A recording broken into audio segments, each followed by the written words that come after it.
A agilidade trazida pelos juizados especiais não impede recursos às suas decisões. Quem pode confirmar ou rever essas sentenças? Qual a importância dos recursos no campo do direito? Esses são os principais temas de hoje do Pensamento Jurídico, uma produção da Associação dos Magistrados Mineiros, a AMAGES.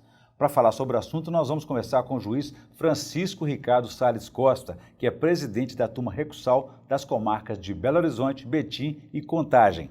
Ele é magistrado há 26 anos e já passou por 5 comarcas: Guanhães, Leopoldina, Manga, Ituiutaba e Belo Horizonte, onde está há 16 anos. É também professor licenciado de Direito do Centro Universitário Newton e autor do livro Contrato Frente ao Direito do Consumidor e ao Código Civil. Doutor Francisco, obrigado pela presença, mas é um prazer recebê-lo aqui novamente.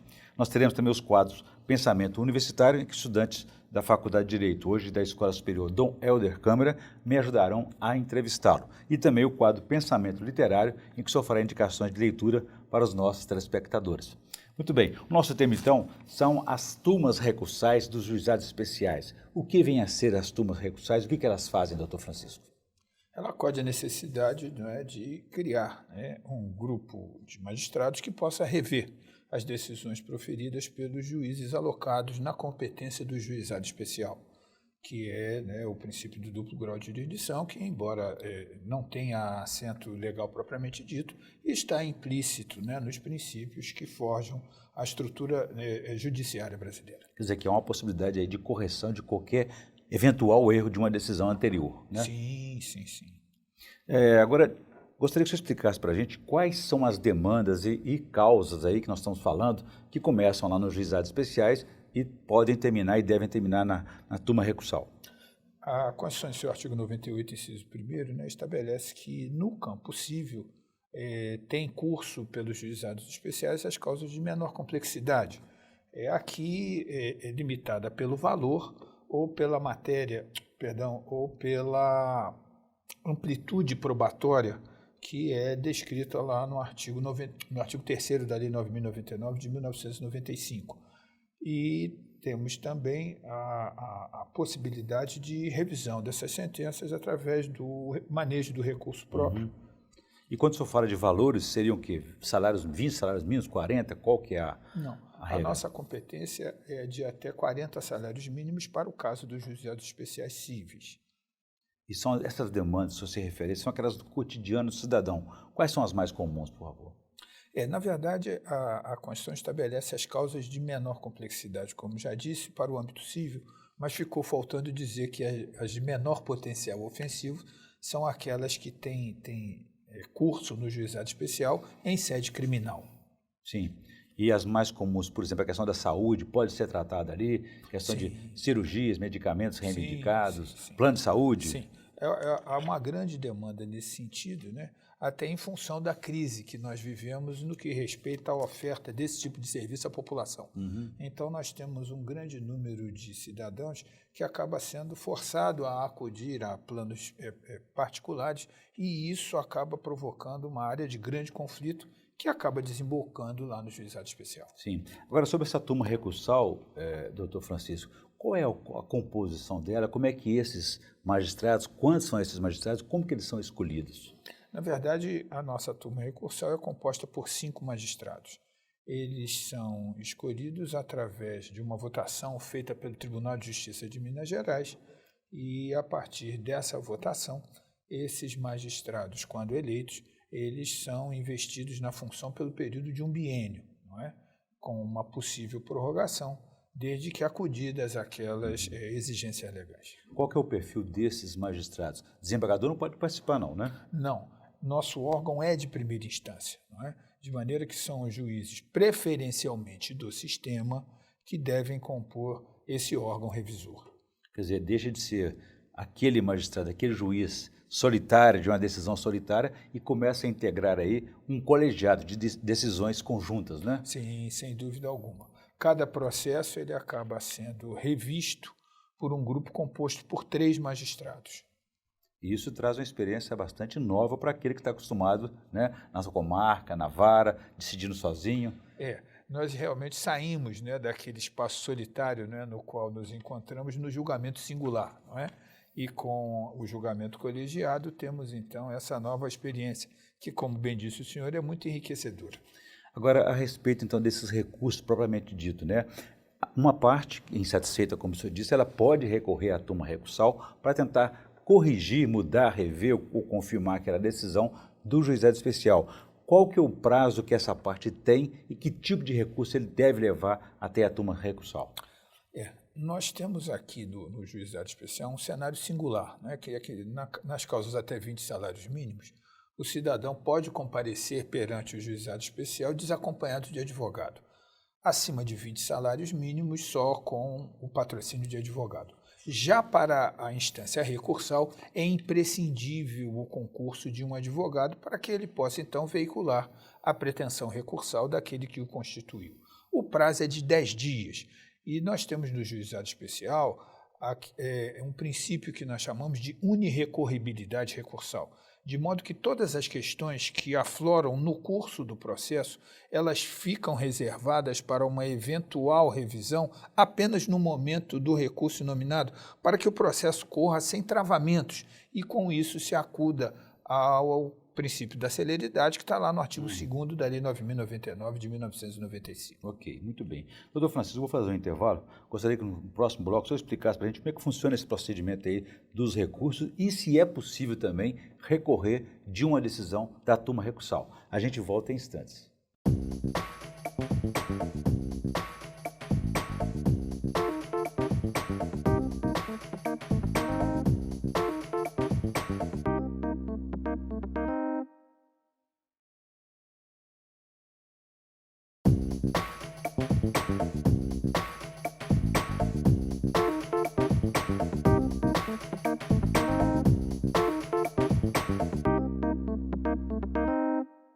Estamos de volta com o Pensamento Jurídico, uma produção da Amages. Participe de nosso programa pelo e-mail pensamento@amages.com.br. Hoje estamos discutindo sobre os recursos às decisões dos juizados especiais nas turmas recursais.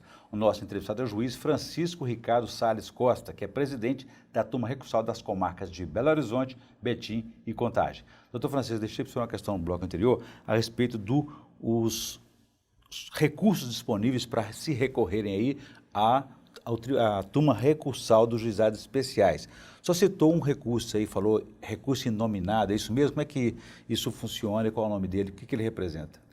Na verdade, a nossa lei, a 9.099, ela prevê apenas o recurso inominado para as sentenças proferidas nos processos que têm curso pelo juizado especial. Esse recurso deve ser manejado no prazo de 10 dias.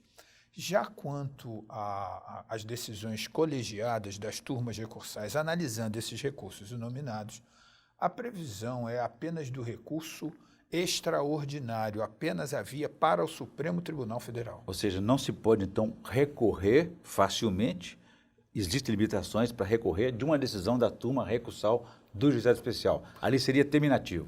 Sim, a ideia é que as questões elas se esgotem mesmo a partir de uma revisão apenas, não é? De maneira que o julgamento colegiado da turma recursal ponha fim definitivo àquele dissídio. Como também aconteceria no caso de alguém não recorrer à turma recursal. Sim, sem dúvida alguma. Apenas fazendo uma inserção, é possível também o manejo dos embargos de declaração para corrigir o erro, omissão ou contradição no acórdão da turma recursal. Também é uma forma de recurso. Sim, então seriam dois, na verdade, eu cometi um pecado. Perfeito, perfeito. Agora, a parte que vai recorrer à turma recursal, ela tem alguma custa judicial para fazer esse tipo de procedimento? Sim, porque a isenção de custas ela é prevista para o manejo da ação. Então, até a decisão singular, não há pagamento de custas, não. Apenas para aquele que é insatisfeito e deseja recorrer, ele então deve acudir com os custos desse recurso. E se, caso a parte insatisfeita perdeu a ação, ela, em vez de buscar a reparação na turma recursal, ela pode ingressar na justiça comum? Se eventualmente a sua ação foi julgada na turma recursal, não. Porque, veja bem, em sede de juizado especial da Justiça Ordinária Estadual, regido pela Lei 9.099, o ingresso é facultativo. Ao cidadão é deferida a possibilidade de acudir à Justiça Estadual Ordinária, que é a justiça que nós chamamos de tradicional. Comum, né? Na verdade, somos ambos justiça comum, né? Por isso chamamos a justiça ordinária já existente, né, anterior ao juizado de justiça tradicional, e juizado especial, para não trazer essa possível confusão entre dois órgãos que são da justiça comum estadual ordinária. Entendi. Falando dos prazos, encerrando na turma recursal aquela ação, qual o prazo que o processo é devolvido para aquela juizado para execução, digamos, né, da decisão da sentença? Hoje nós vivemos a era, não é, da desmaterialização, e o nosso processo hoje, em sua maioria, tem linguagem desmaterializada aqui na capital, são processos eletrônicos, de maneira que essa tramitação, ela dispensa hoje, né, o carrinho, a estante e aquela movimentação de autos de processo físico, porque sendo eletrônico, o processo tramita com muito mais agilidade. E não depende, então, das condições de trabalho de cada juizado, não? Se tem uma carga processual muito alta, se tem todos os magistrados ali... Não, está à mão de um enter. Muito bem. Eu vou ampliar, então, o nosso debate aqui, convidando, então, os estudantes da Faculdade de Direito da Escola Superior Dom Helder Câmara. Por favor, a primeira pergunta.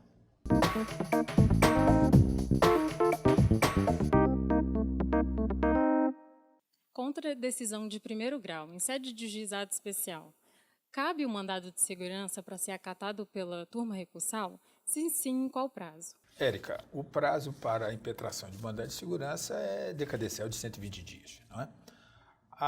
O manejo do mandado de segurança é sempre possível, não é? Desde que haja ofensa a direito líquido e certo não amparado, né, por habeas corpus ou habeas data. É preciso apenas ressaltar o fato de que o mandado de segurança deve ser visto por nós com um grande carinho, uma grande atenção, porque é um remédio constitucional com um espectro, digamos, muito incisivo, não é? Quando nós vemos o mandado de segurança, eu costumo dizer que nós acendemos uma luz vermelha, porque algum direito e garantia possivelmente está sendo violado. E o manejo, digamos, desarrazoado desse mandado de segurança acaba banalizando o Instituto. Mas ele é possível sim, desde que nas hipóteses excepcionais que a lei admite. Qual o caminho a seguir quando o reclamante não concorda com a sentença? Eustáquio, o caminho é o recurso inominado. Como já disse, nós temos aqui um cenário de enxugamento dos instrumentos processuais, de maneira que o recurso previsto é o recurso inominado. Como o nome sugere, sem nome exatamente diante da informalidade que guia o juizado especial. Nas decisões que verificam a incidência de caráter repetitivo do tema e subgressão ao andamento do recurso, cabe agravo interno. Como descaracterizar a incidência do caráter repetitivo? A repercussão geral ela é requisito de admissibilidade, né? Lá na forma do Código de Processo Civil, versa sobre questões de cunho político, social ou econômico e deve, evidentemente, embeber o recurso extraordinário sob pena de não conhecimento. Mas essa matéria não é destinada a nós, porque quem diz da presença ou não da repercussão geral é o órgão destinatário da sua análise, que é o Supremo Tribunal Federal. Eu só gostaria de fazer uma pequena observação, é que, como o nome sugere, esse recurso não é ordinário. Daí porque o seu manejo também deve observar essa restrição que se impõe, porque a ideia legislativa é que a demanda, é que o dissídio, ele tenha pacificação definitiva com a decisão da turma recursal. Daí porque não há recurso ordinário de suas decisões. Agradecer, então, a participação dos estudantes da Faculdade de Direito da Escola Superior Dom Helder Câmara. Doutor Francisco, a questão recursal sempre é polêmica, né? A turma recursal chega a ser um tribunal? Não. E não deve ser vista como tal mesmo. É importante que nós, operadores do direito, tanto que os que estamos atuando, né, sob o guarda-chuva estatal, como aqueles que acodem ao juizado como solicitadores, de que é preciso compreender o cenário dentro do qual esse conflito deve ser equacionado. O juizado especial tem procedimento com liturgia própria, de maneira que a forma através da qual o conflito é enxergado e é tratado no juizado especial não pode seguir à semelhança do tratamento que recebe na justiça comum tradicional, porque senão o Estado estaria perdendo tempo e dinheiro. Era mais fácil alocar esses recursos todos na justiça tradicional, de maneira que não tivéssemos dois braços que, na verdade, não são irmãos siameses, e é preciso compreender isso. Muito bem. Doutor Francisco, eu vou fazer um novo intervalo. Eu gostaria que o senhor falasse para a gente no próximo bloco sobre a implantação do processo judicial eletrônico que trouxe mais agilidade aos já ágeis juizados especiais. A gente volta então em instantes.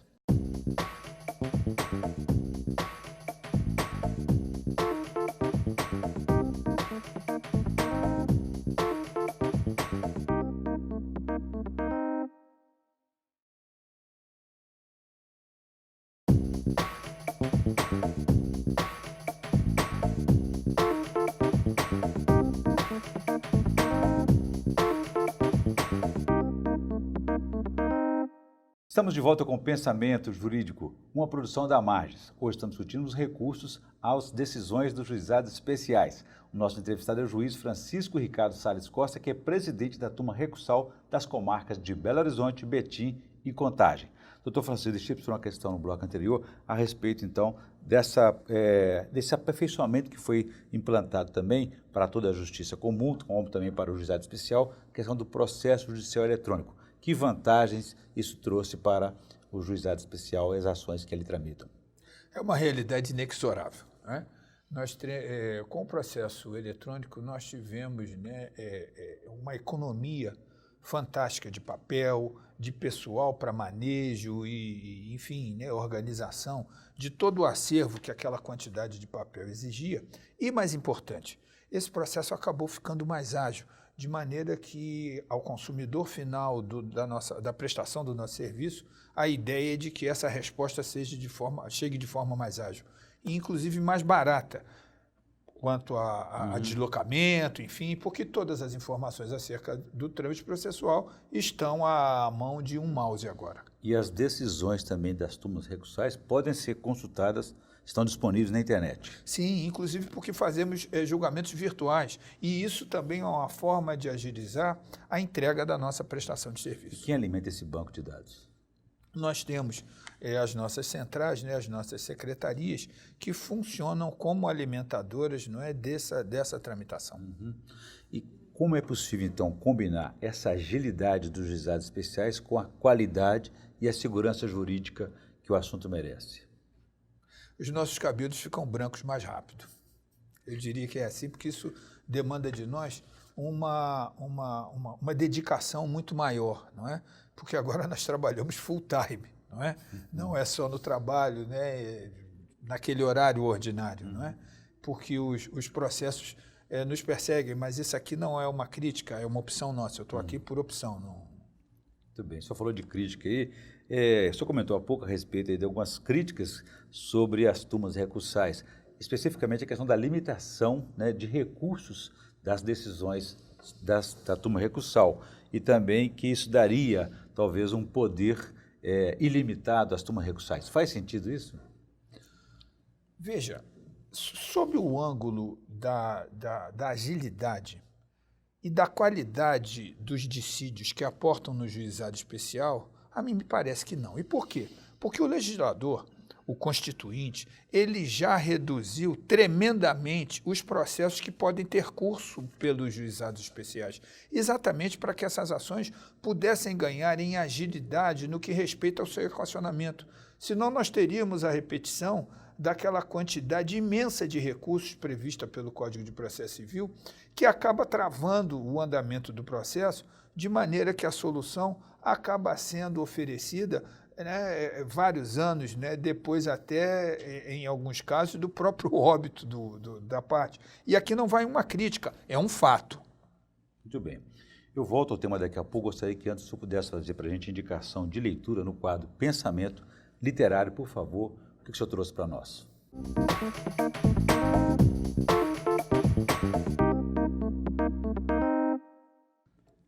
É o livro do professor, né, Laurentino Gomes, que lança a segunda trilogia dele, não é? A primeira diz respeito à história do Brasil, com 3 marcos, da abertura dos portos, em 1808, à independência, em 1822, e daí até a proclamação da República, em 1889, até os dias atuais. Agora ele enfoca um tema que é de grande impacto, né? Tal como a cor do livro, que ele escolheu muito bem, inclusive acho que em homenagem ao meu Flamengo, que trata da escravidão, não é?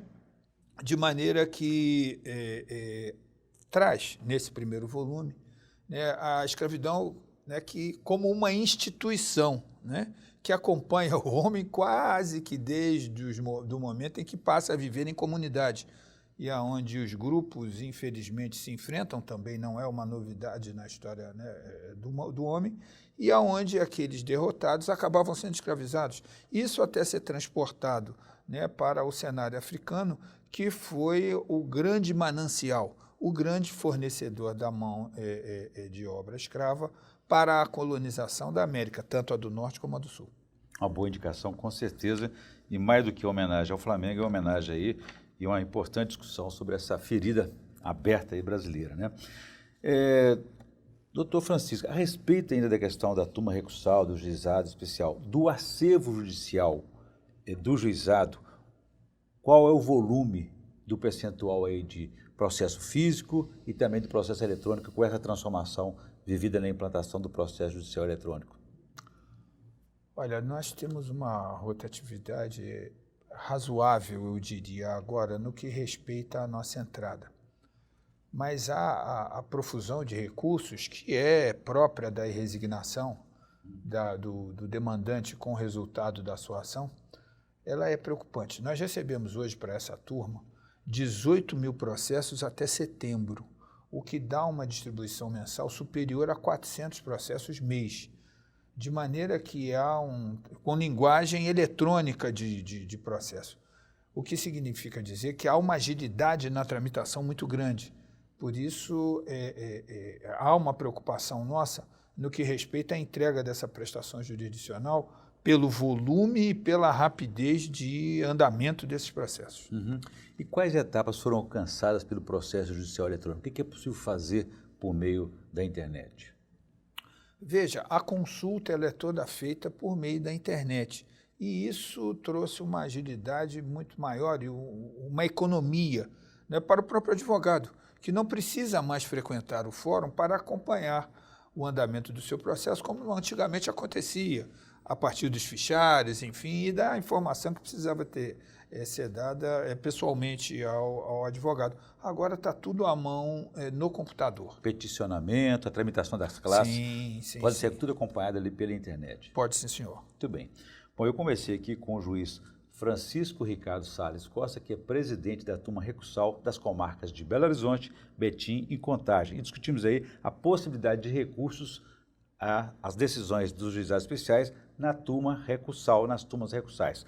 Doutor Francisco, obrigado pela presença, foi um prazer recebê-lo aqui no Pensamento Jurídico. Muito obrigado, o prazer foi inteiramente meu.